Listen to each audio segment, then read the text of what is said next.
কিছু উঠে যায় না, পার্টি নয়, ভালো তৃণমূল কোনো পার্টি নয়।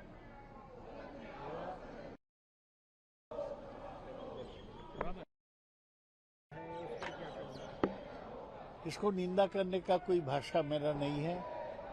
ममता बनर्जी भूतपूर्व केंद्रीय मंत्री और पश्चिम बंगाल के राज्यपाल थे। वहां पर एक तृणमूल कर्मी को पुलिस कस्टडी में मौत हुआ, उसको घर में जा रहे थे, कोई जनरोष वगैरह नहीं था। ये बीजेपी का गुंडा का रोष है, इसको हम पूरा विरोध करते हैं, निंदा करते हैं। लेकिन बीजेपी ये कह रही है कि जो ममता बनर्जी ने बोया वही काट रही है, जिस तरह से ममता बनर्जी के राज में हुआ। नहीं, ये तो बीजेपी को कहना होगा। गुंडामी के जस्टिफिकेशन में वो ये सब बोल रहे हैं।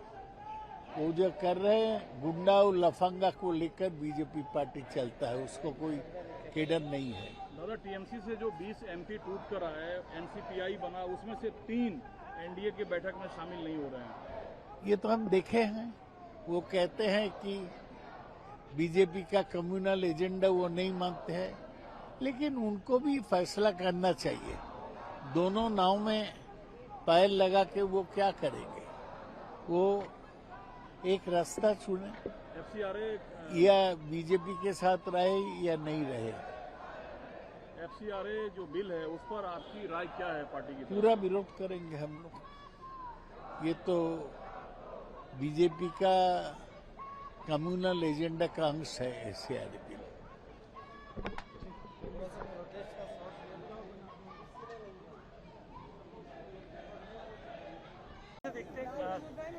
ममता बनर्जी की कारकिर्दी, देखिए ये किस तरीके से क्या देखेंगे, ये एक ही तरीका से देखना है। और आप जो ये जो रिपोर्टिंग हो रहा है ना, ये रिपोर्टिंग से मुझे बहुत बड़ी प्रॉब्लम है, क्योंकि रिपोर्टिंग ऐसा कर रहा है कि नॉर्मल लोग, साधारण लोग जाके ये ममता दी के ऊपर हमला किए। ये सरासर गलत है।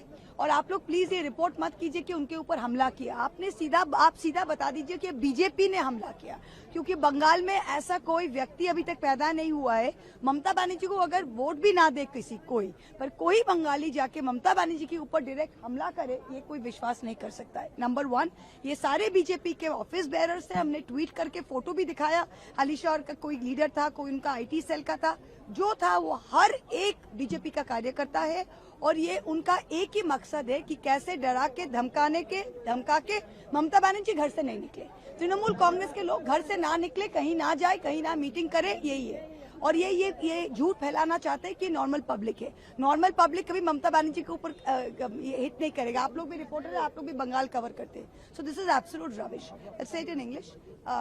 Yesterday everyone saw that how the BJP goons, with the help of the police, what is amazing is that it is done with the help of the police.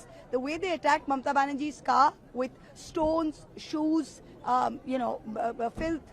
And each of these guys was a BJP worker, each of the people. We've even identified some of them and tweeted them.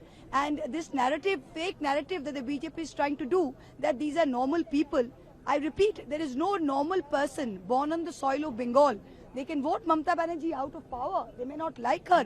They may not be with our party. But even then, there is nobody who is going to do a physical attack on Mamta Banerjee except for the gundas of the BJP. And that's what must be called out. So we are very clear on this. Is there an answer? Has Amit Shah ji given us an answer on why there was a brutal attack on the student protesters on the 20th of July? You all saw the attacks. Has any action been taken on the policemen who were shoving batons in the buttocks of young protesters, who were doing lathi charge, hitting people on the head? Amit Shah is nowhere to be seen. He's missing in action. Amit Shah is missing in action.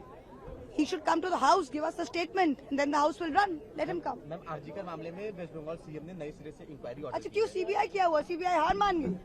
CBI तो central government का agency है। CBI तो already कर रहा है। तो बंगाल के मुख्यमंत्री यह कह रहे हैं कि उन्हीं का गवर्नमेंट का CBI, जो सेंट्रल गवर्नमेंट एजेंसी है, सो CBI हार मान गया। उनसे कह दीजिए CBI is incompetent, CBI has not been able to do it। एक क्यों 100 कीजिए।